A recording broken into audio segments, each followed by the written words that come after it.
दोस्तों, मैं आदिल खान आज़ाद। यमन के सना और हुदैदा पर बहुत बड़े हमले हुए हैं और ये हमले इतने बड़े हैं कि इजराइल के इतिहास के सबसे बड़े हमले हैं यमन पर। अब तक इतने बड़े हमले नहीं हुए थे। यमन की जो राजधानी है हाउथीज के कंट्रोल वाली सना, उसका एयरपोर्ट तबाह कर दिया गया है। अगर आप तस्वीरें देखेंगे, मैं जब तबाह कह रहा हूं तो तबाह, एयर कंट्रोल टावर उसका तबाह है, एयर ट्रैफिक कंट्रोल जो कहते हैं।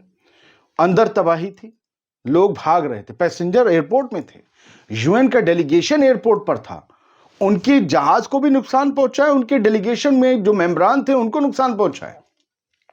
और हुदैदा का पोर्ट, ऐसी तस्वीर, और कई ऑयल फैसिलिटीज आपने देखी होंगी। मेरी बात करते करते पर यह बताया गया है कि इसमें जो चीजें शामिल हैं वो सना का एयरपोर्ट, हुदैदा का पोर्ट, एनर्जी और ऑयल फैसिलिटीज, इसके अलावा जो है आप तस्वीरें देखते रहिए। क्या तस्वीरें हैं और किस तरीके से दूर से बिल्डिंगों के पार से धुआं निकलता दिख रहा है।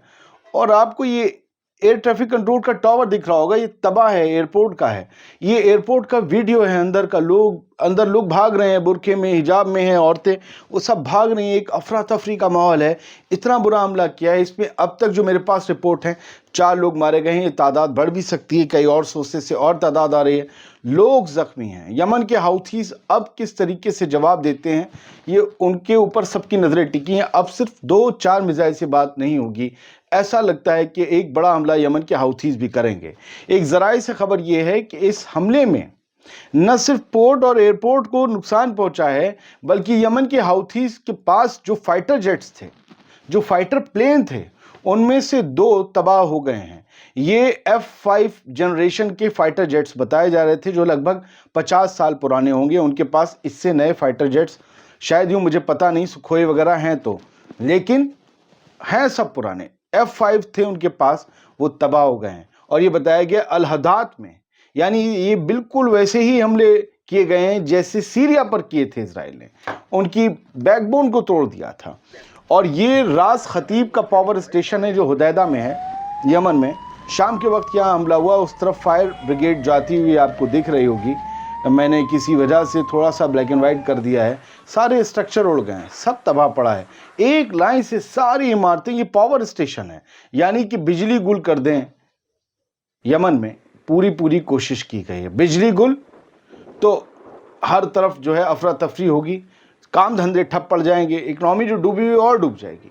पावर स्टेशन, ऑयल टैंकर्स हैं, ये सब पूरी तरीके से इसको तबाह किया गया है। और ये वो OSINT वॉरफेयर ने शेयर किया है। ये एयरपोर्ट का गेट है, एयरपोर्ट लिखा हुआ है, यहाँ तक शीशे टूटे हुए हैं। ये जो बिल्कुल बाहर का हिस्सा है जहाँ रोड होती है, अंदर क्या हुआ होगा आप अंदाज़ा लगा सकते हैं। फायर फाइटर्स जा रहे हैं लगातार। अंदर दिखाया गया है कई जगह लोग सामान छोड़कर भागे हैं। आप ट्रॉलीज पर सामान देख रहे हैं, क्या माहौल रहा होगा। कौन अपना सामान एयरपोर्ट पर छोड़ जाता है। सैकड़ों के हिसाब से लोग ट्रॉलीज पर अपना सामान छोड़कर चले गए हैं, यानी कि सबको अपनी जान बचानी थी। इस तरीके से इंटेंस हमले हुए। ये देखिए, बेड पर सब सामान, लगेज सब पड़ा हुआ है, सारे बैग्स पड़े हुए हैं। हर कोई अपना कीमती से कीमती सामान छोड़ गया है। फर्श पर कई जगह खून था, कई जगह लोथड़े थे। एयरपोर्ट के अंदर हम आपको नहीं दिखा सकते, हम आपको बता रहे हैं। हो सकता है वो ब्लर करके आप देख रहे हो, आप समझ लीजिए ये सब अंदर भी था सीन, बाहर भी था। क्या हुआ है अभी पूरी रिपोर्ट में सही कह रहा हूं। आखिर में आप देखेंगे बिल्डिंग पूरी ये तबाह है और एयर ट्रैफिक कंट्रोल जो पूरा और जो टावर है वो पूरी तरीके से तबाह कर दिया गया है। एयरपोर्ट का मतलब होता है सिविलियन एरिया। ऐसे हमले कौन करता है भाई। कोई दुनिया की कम से कम मोरल आर्मी तो नहीं कर सकती कि जहां सिविलियंस हो वैसे हमले कर रहे हो आप यानी कि चाहते ही नहीं कि वहां के लोग कहीं जा सके, आप फंसा के मारना चाहते हो। और ये देखिए, पैलेस्टीनियन ने शेयर किया है, स्क्रीनशॉट दिखा रहा हूं, पीछे इतनी बड़ी आग की लपटें उठ रही हैं। इधर छत पर खड़े हुए बच्चे उन्हें देख रहे हैं। क्या इनके जहनों में तस्वीर। और जो फोटो आया है, उफ खुदा, मैं डर गया। मकानों के पार एक पानी का आप देख रहे होगे, बीच में एक गैप है और उस पानी के पार ये पोर्ट होगा, यकीनन बंदरगाह, और वहां जो आग का गोला है आप देख रहे हैं। कहां से कहां तक है, कितना लंबा है ये। क्या कुछ तबाह हो गया है यमन में। आप समझिए। और ये इजराइल की प्रिपरेशन है, दिखाया ये फाइटर जेट्स थे जो यमन पर हमला करने गए थे। आईडीएफ ने वीडियोस को जारी किया है, इतने फाइटर जेट्स गए थे कतार में लगे हुए, और फिर उनके फोटोज़ भी हैं स्टिल, और उनके फौजी बम फिट करते हुए दिखाए जा रहे हैं। तो ये सब कुछ यमन में हुआ है। सर बहुत बड़ा एक हमला हुआ, और ये वो बताया जा रहा है जहाज़ जब हमला हुआ तो वहाँ पर WHO के, वर्ल्ड हेल्थ ऑर्गेनाइजेशन के लोग, उनका डेलीगेशन मौजूद था, और वो लगभग जहाज़ पर चढ़ने ही वाले थे तब बॉम्बिंग शुरू हुई है। उनका एक क्रू मेंबर जो है वो ज़ख्मी हुआ है, जो जहाज़ में ऑलरेडी मौजूद था, यानी जहाज़ को चोट पहुंची होगी। ये भी हुआ है। बेंजामिन नेतन्याहू ने इस हमले के बाद बयान दिया, पूरी ठसक के साथ हेब्रियो में दिया, कि एयरफोर्स ने आज हाउथीज़ पर हमले किए हैं, सना की कोस्टलाइन पर भी और अंदर भी।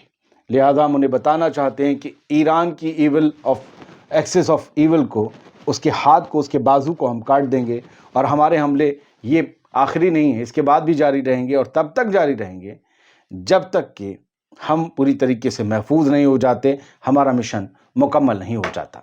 אנחנו מדליקים הערב נר שני של חנוכה. אנחנו נמצאים במלחמת התקומה, דור המכבים של ימינו, ולפני שעה קלה חיל האוויר תקף מטרות של ארגון הטרור החותי בתימן, גם בקו החוף וגם בצנע. אנחנו נחושים לגדוע את זרוע הטרור הזה של ציר הרשע של איראן. אנחנו נתמיד בזה עד שנשלים את המלאכה.